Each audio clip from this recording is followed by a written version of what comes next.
இன்றைக்கி நம்ம water level control எப்படி கனெக்ட் பண்ணுறதுன்னு பார்க்கலாம். அதுக்கு நான் ஒரு வாட்டர் லெவல் கண்ட்ரோல் எடுத்திருக்கேன். நம்ம வாட்டர் லெவல் கண்ட்ரோல் ஆக்சுவலாக இது ரொம்ப சிம்பிளான கனெக்ஷன். அதே மாதிரி ரேட்டும் ரொம்ப கம்மியாக இருக்குது. நம்ம அப்பப்போ தண்ணி மேலே ஃபுல்லாகுதுன்னு தெரியாத சுவிட்ச் ஆஃப் பண்ண மறந்துடுவோம். அந்த டைமில் தண்ணியும் வேஸ்ட்டு, கரண்ட்டும் வேஸ்ட்டு. அதை விட பக்கத்து வீட்டுக்காரெல்லாம் டெய்லியும் வந்து இதே தான் வேலைன்னு அவங்களும் சொல்லுவாங்க. ஸோ அதனால் நம்ம இந்த மாதிரி ஒரு வாட்டர் லெவல் கண்ட்ரோல் போட்டால் ரொம்பவே ஈஸியாக இருக்கும். இப்போ நான் ஒரு வாட்டர் லெவல் கண்ட்ரோல் எடுத்திருக்கேன். இங்கே பார்த்தீங்கன்னா 1 HP மோட்டர் மோனோ பிளாக். இது தண்ணிக்கு மேலே ஓடுற மோட்டரோட கனெக்ஷன், தண்ணிக்குள்ளே ஓடுற மோட்டர் கனெக்ஷன் இல்லை. அது நெக்ஸ்ட் வீடியோவில் நான் ஒவ்வொன்றா நான் இதிலே ப்ளேலிஸ்ட்டில் கொடுக்குறேன். அதுக்கப்புறமா ஒரு 3 பின் சாக்கெட் எடுத்திருக்கேன். ஸோ இங்கே சம்பு, இங்கே டேங்க்கு. இப்போ பார்த்தீங்கன்னா இங்கேருந்து இன்லெட் பைப்பும் இங்கேருந்து அவுட்லெட் பைப். இது ஜஸ்ட்டு சீனு தான், புரியணுன்றதுக்காக ஒரு சும்மா ஒரு பிக்சர் போட்டிருக்கேன், அவ்வளோதான். இப்போ இங்கேருந்து நம்ம எப்படி கனெக்ட் பண்ணுறதுன்னு பார்த்துடலாம். ஸோ ஃபஸ்ட்டு நான் பேஸ் கனெக்ட் பண்ணுறேன். இன்புட் லைன் பேஸ் கனெக்ட் பண்ணிவிட்டேன். அதுக்கப்புறமா நியூட்ரல் கனெக்ட் பண்ணிட்டேன். அதே மாதிரி இப்போ அவுட்புட் இங்கேருந்து மோட்டருக்கு போகிறது, இங்கேருந்து வந்து மோட்டருக்கு, அதே மாதிரி நியூட்ரல். ஓகே, இதோட கனெக்ஷன் ஆகிடுச்சு. இப்போது இங்கேருந்து 3 ஒயர் எடுத்துகிட்டு போய் நம்ம டேங்க்கில் விடணும்.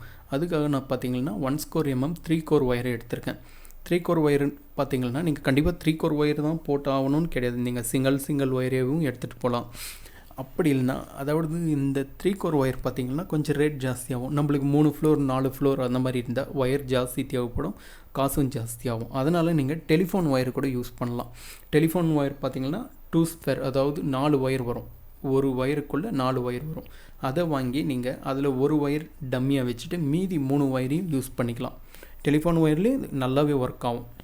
அதுலேயும் மல்டி ஸ்டாண்ட் டெலிஃபோன் ஒயர் கிடைச்சா ஒன்றும் நல்லாயிருக்கும். டெலிஃபோன் ஒயர்னு பார்த்திங்கன்னா சிங்கிள் ஸ்டாண்டர்ட் தான் வரும். மல்டி ஸ்டாண்டர்ட் வந்துச்சுன்னா ரொம்ப நல்லாயிருக்கும். ஓகே, இப்போ நான் 3 கோர் ஒயரை எடுத்திருக்கேன்.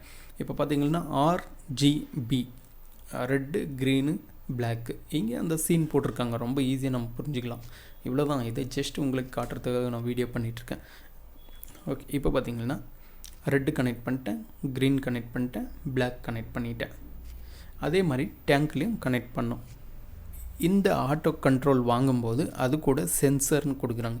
சென்சர்னால் அது ஆக்சுவலாக சென்சரெல்லாம் எதுவுமே கிடையாது. அது நார்மல் ஒரு போல்டு மாதிரி தான், ஒரு மெட்டல் பீஸ், அவ்வளோதான். அதவே கொஞ்சம் டிசைனாக கொடுக்குறாங்க. அது கண்டிப்பாக அதுதான் போடணும்னு கிடையாது. நீங்கள் நார்மல் ஒரு போல்டை கட்டி விட்டிங்கன்னா கூட அது கரெக்டாகவே ஒர்க் ஆகும். நான் காட்டுறேன், இது கூட எது சென்சர் கொடுக்குறான்னு அதையும் காட்டுறேன். பார்த்தீங்கன்னா இதுதான் சென்சர். ஆக்சுவலாக இது சென்சரெல்லாம் கிடையாது. இது ஒரு பின்னு, ஒரு மெட்டல் பீஸ், அவ்வளோதான். இதுக்கு சென்சரெல்லாம் தேவையே கிடையாது. இது மூணுத்துலேயும் தண்ணி டச் ஆகும்போது அது ஒரு எலக்ட்ரிக்கோட பவர் நல்லா கிடைக்குன்றதுக்காக ஒரு இரும்பு பீஸ் போடுறோம், அவ்வளோதான். அதுக்குன்னு எலக்ட்ரிக் பவர்னால் தண்ணியில் எலக்ட்ரிக் பவர் வந்துருமான்னு நினைக்காதீங்க. அது ஜஸ்ட்டு 5 வோல்ட் தான். ஆட்டோ கண்ட்ரோல்லேருந்து 5 வோல்ட் வரும், அவ்வளோதான். இப்போது இங்கே ரெட்டு, க்ரீனு, பிளாக்கு இங்கே எப்படி கொடுத்துருக்கானோ R1, க்ரீன் 1, பிளாக் 1 அதே மாதிரி கனெக்ட் பண்ணிவிடுங்க. அதுக்கப்புறம் டேங்க்கில் நான் ஏற்கனவே காட்டியிருக்கேன் இல்லையா, அதுதான் சென்சர். அந்த பின் பீஸை எங்கே கனெக்ட் பண்ணோம். இப்போ பார்த்தீங்கன்னா ஃபஸ்ட்டு ரெட்டு. இதில் முக்கியமான விஷயம் என்னென்னு பார்த்தீங்கன்னா, இந்த பின்னை வந்து ஃபுல்லாக டேங்க்கு கீழே டச் ஆகிற மாதிரி விட வேண்டாம். டேங்க்குக்கும் இந்த பின்னுக்கும் 1/2 அடி மேலே இருக்கணும். ஏன்னா அப்போ தான் தண்ணி ஃபுல்லாக காலி ஆகிற வரையும், இல்லைன்னா இது ஒர்க்கே ஆகாது. காலி ஆனதுக்கப்புறம் ஒர்க் ஆகும். அதனால் ஒரு 1/2 அடி மேலே இருக்கட்டும். அதுக்கப்புறமா அந்த க்ரீன் பார்த்திங்கன்னா இதுக்கு மேலே 1 அடி மேலே இருக்கட்டும். அந்த பின்னு நான் சொல்கிறது, அந்த பின்னு இது வந்து டேங்க்லேருந்து 1/2 அடியும், இது 1 அடி மேலே இருக்கட்டும். அதுக்கப்புறமா இது பார்த்திங்கன்னா பிளாக். இது வந்து இந்த அவுட்லெட் பைப் இருக்கு இல்லையா, அதாவது தண்ணி ஃபுல்லான ஓவர்ஃப்ளோ பைப்புக்கு கீழே இருக்கணும். கரெக்டாக நீங்கள் அந்த ஓவர்ஃப்ளோ பைப்புக்கு நேராகவே வச்சா என்ன ஆகும்னா இது ஆட்டோ கண்ட்ரோல் ஒர்க் ஆகாது. இது தண்ணி ஃபுல்லாக ஆகிட்டுருக்கும், இது வெளியில் போயிட்டுருக்கும், இங்கே ஒர்க் ஆகாது. அதனால் இதுக்கு கொஞ்சம் கீழே இருக்கணும். அட்லீஸ்ட் ஒரு 1/2 அடியாவது கீழே இருக்கட்டும். முக்கியமாக அந்த பைப்புக்கு நேராகவும் விட வேண்டாம், 1/2 அடியாவது கீழே இருக்கணும். அப்போ தான் இது கரெக்டாகவே ஒர்க் ஆகும். ஸோ இவ்வளோ தான். ரொம்ப சிம்பிளான கனெக்ஷன் இது. ரொம்ப ஈஸியாக நாமளே பண்ணிக்கலாம். இன்னும் தெரியாதவங்க பண்ணும்போது மெயின் ஆஃப் பண்ணிவிட்டு பண்ணணும், அவ்வளோதான் விஷயமே, வேறு எதுவுமே இல்லை. இப்போ பார்த்திங்கன்னா எப்படி இது ஒர்க் ஆகுதுன்னு பார்த்திங்கன்னா, இப்போ பாருங்கள் தண்ணி வந்துகிட்டே இருக்குது. ஃபஸ்ட்டு இங்கே டச் ஆகுது, ஒர்க் ஆகாது. ரெண்டாவது இங்கே டச் ஆகுது, ஒர்க் ஆகாது. மூணாவது இந்த பிளாக்கு போய் டச் ஆன உடனே மோட்டர் ஸ்டாப் ஆகிடும். இவ்வளோ தான், சேம் மெத்தடு தான். அதே மாதிரி தான் தண்ணி கம்மியாகி வரும்போது இது ஆஃப்லேயே தான் இருக்கும். அதுக்கப்புறம் இன்னும் கீழே வரும்போதும் ஆஃப்லேயே தான் இருக்கும். எப்போ இந்த க்ரீனுக்கும் ரெட்டுக்கும் கீழே வருதோ அப்போ தான் ஆன் ஆகும். இப்போ இதுலேயே உங்களுக்கு, அதாவது இப்போ இங்கே சாக்கெட் இல்லை, ஒரு சுவிட்சு தான் இருக்குது. நார்மலாக நான் சுவிட்ச் ஆன் பண்ணுவேன், மோட்ரு ஓடும், தண்ணி ஃபுல்லான உடனே சுவிட்ச் ஆஃப் பண்ணிவிடுவேன்.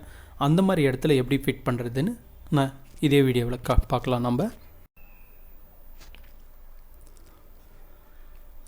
இப்போ பார்த்தீங்கன்னா இங்கே சுவிட்ச் இருக்கும். நார்மலாக நம்ம சுவிட்ச் ஆன் பண்ணுவோம், மோட்டர் ரன் ஆகும், தண்ணி ஃபுல்லான உடனே சுவிட்ச் ஆஃப் பண்ணிவிடுவோம். அப்படி அதோட கனெக்ஷன் எப்படின்னு இப்போ பாருங்கள். எப்படி சுவிட்ச் இருக்குது, நீங்கள் என்ன பண்ணணுன்னா இந்த சுவிட்ச் பாக்ஸை ஓப்பன் பண்ணிக்கணும். ஓப்பன் பண்ணிங்கன்னா இந்த மாதிரி சுவிட்ச் பேக் சைடு பார்த்துக்குங்க. சுவிட்ச் பேக் சைடு என்னென்னா இப்படி ஒரு ஒயர் வந்திருக்கும், இன்னொரு ஒயர் உள்ளுக்குள்ளவே மோட்டர்கிட்ட போயிருக்கும். ஸோ இதுதான் மெயினு, இது மோட்டர்கிட்ட போகிறது. இங்கே டெஸ்டர் வச்சிங்கன்னா தெரியும், இது சுவிட்ச் ஆஃபில் இருக்கணும். இங்கே பாருங்கள், இது மெயின் டெஸ்டர் எரியுது, இது ஆஃபில் இருக்கும்போது இங்கே வரல. அப்போ என்ன பண்ணணும்னா இந்த ஒயரை ரிமூவ் பண்ணி கரெக்டாக இங்கே போடணும். அவ்வளோதான். இங்கே பாருங்கள், இந்த ஒயர் இப்போ ரிமூவ் பண்ணி இங்கே போட்டுடணும். அதே மாதிரி இப்போ இங்கேருந்து ஒரு ஒயரு இங்கே கொடுக்கணும். இப்போ பாருங்கள், இங்கேருந்து ஒரு ஒயரு அப்படியே எடுத்துகிட்டு போயிட்டு இங்கே இன்புட் சப்ளையில். இப்போ நான் என்ன பண்ணேன்னா இந்த சுவிட்சில் இருக்குது, அதாவது சுவிட்ச் ஆஃப் பண்ணிவிட்டேன், டெஸ்டர் வச்சு பார்த்தேன், இங்கே எரியுது, இங்கே எரியல. ஆஃபில் இருக்கும்போது, ஆனில் இருக்கும்போது வச்சிங்கன்னா ரெண்டுமே எரியும். இப்போ ஆஃபில் இருக்கும்போது இங்கே எரியுது, இதுதான் மெயின் ஒயர், அதனால் அதை அப்படியே விட்டேன். இங்கே இருந்த ஒயரை எடுத்து நான் இங்கே கொடுத்துட்ருக்கேன், இங்கே இருந்த ஒயரை இங்கே கொடுத்துட்ருக்கேன். இப்போது இதுக்கு ஒரு ஒயர் லூப் எடுத்துகிட்டு போய் இங்கே இன்புட் சப்ளையில் கொடுத்துட்டேன். அப்புறம் இந்த பாக்ஸ் ஓப்பன் பண்ணிங்கன்னா கண்டிப்பாக நியூட்ரல் இருக்கும். நியூட்ரல் இல்லைன்னா கூட சாக்கெட் இருந்துச்சுன்னா அது பேக் சைடில் உங்களுக்கு நியூட்ரல் கிடச்சிடும். சாக்கெட் பேக் சைடில், அதாவது ஒரு ஒயர் சுவிட்சிலேருந்து சாக்கெட் போயிருக்கும், இன்னொரு ஒயரு டைரெக்டாகவே கொடுத்துருப்பாங்க. அந்த நியூட்ரலை எடுத்துகிட்டு நீங்கள் இன்புட் சப்ளையில் கொடுத்துடணும். அவ்வளோதான். அதே மாதிரி இங்கேருந்து ஒரு நியூட்ரல் மோட்டருக்கு கொடுக்கணுமான்னா தேவையில்லை. ஏன்னா மோட்டர் ஃபிட் பண்ணும்போது பார்த்திங்கன்னா ஒன்று நியூட்ரலில் ஜாயிண்ட் அடிச்சிருப்பாங்க, ஒரு ஒயர் மட்டும்தான் நம்மளுக்கு சுவிட்ச் பாக்ஸில் வரும். ஸோ அதை தான் நம்ம இங்கே மாற்றிட்டோம். அதாவது மோட்டருக்கு இந்த சுவிட்சில் இருந்த ஒயரை எடுத்து என்ன பண்ணோன்னா இங்கே அவுட்புட்டுக்கு கொடுத்துட்டோம். அதே மாதிரி இந்த சுவிட்சிலேருந்து ஒரு ஒயர் எடுத்து இங்கே இன்புட் சப்ளைக்கு கொடுத்துட்டோம். ஸோ இப்போ என்னென்னு பார்த்திங்கன்னா நம்ம மோட்டர் ஆன் இந்த சுவிட்சை எப்போவுமே ஆனில் வைக்கணும். அதே மாதிரி இந்த சுவிட்ச் ஆட்டோ கண்ட்ரோல்லே இருக்கணும். இது மேனுவலாக நீங்கள் ஆன் பண்ணிக்கிறதுனா பண்ணிக்கலாம், அதுக்காக மேனுவல் கொடுத்துருக்கான். இது எப்போ ஆட்டோமேட்டிக்கில் இருக்கணும்னா இந்த சுவிட்சும் ஆனில் இருக்கணும், இந்த சுவிட்சும் எப்போவுமே ஆனில் இருக்கணும். இது ஆஃப் பண்ணிவிட்டால் எதுவுமே ஒர்க் ஆகாது, ஏன்னா இதுதான் மெயின் சுவிட்ச். ஸோ இவ்வளோ தான். இந்த சுவிட்ச் இருந்தால் மட்டும் இந்த மாதிரி சுவிட்சோ இல்லை உங்களுக்கு சுவிட்சுக்கு பதிலாக எம்சிபி வச்சுருப்பாங்க, எம்சிபி ஆன் ஆஃப் பண்ணுற மாதிரி. ஸோ சிங்கிள் ஃபோல்டு எம்சிபி அது இருந்தாலையும் சேம் மெத்தடு நீங்கள் பண்ணிக்கலாம். இவ்வளோ தான், ரொம்ப சிம்பிளான வீடியோ. உங்களுக்கு இந்த ஆட்டோ கண்ட்ரோல் வேணுன்னா கீழே நான் லிங்க் கொடுத்துருக்கேன், அமேசானில் இருக்குது, நீங்கள் தேவைன்னா செக் பண்ணி பார்த்துக்கலாம். ஓகே ஃப்ரெண்ட்ஸ், நெக்ஸ்ட் வீடியோவில் நம்ம வேறு ஆட்டோ கண்ட்ரோலில் ஏகப்பட்டது வருது. நான் ஒவ்வொன்றா உங்களுக்கு ஆட் பண்ண ப்ளேலிஸ்ட்டில் ஆட் பண்ணுறேன், நீங்கள் பாருங்கள். தேங்க்யூ.